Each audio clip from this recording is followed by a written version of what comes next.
and now backup. And on the cloud layer, who do we support? Yeah, so once you get applications into the, in other words, into the cloud, you want to figure out how to do that. And we did a bit of a longer range acquisition as a company called Spanning, and they do cloud-to-cloud backup. Because you can't always rely on the cloud to do it. If you have 2 data centers, why wouldn't you do it in the cloud? And so basically they did Salesforce, they did Google Apps, and we're actually announcing the fact that they're now doing Office 365. So major applications, cloud-to-cloud backup and Spanning. So whether it's moving data to the cloud or whether we're doing backup in the cloud, we've got our bases covered there. Exactly. All right, so we talked about XtremIO, we talked about VMax, we talked about Recover Point, we talked about vPlex, we've talked about our cloud strategy. The thing that's missing, you haven't mentioned the VNX. Oh, yeah. So, and interesting enough, I mean, this is obviously the workhorse that we have, right? And I think last quarter we did 1,292 net new customers came into EMC through this brand, which is really cool.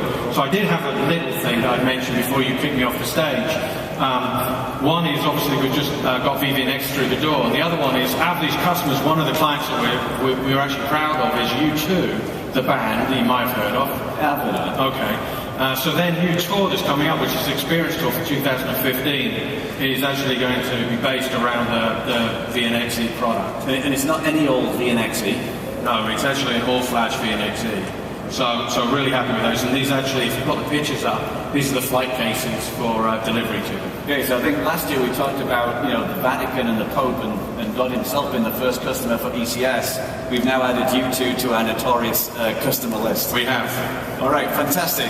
Guy, thanks for the whistle-stop tour. Thanks for nearly blowing my eardrums up earlier. Ladies and gents, this is Guy Churchward. He runs the Core Technologies Division. Guy, thank you very much.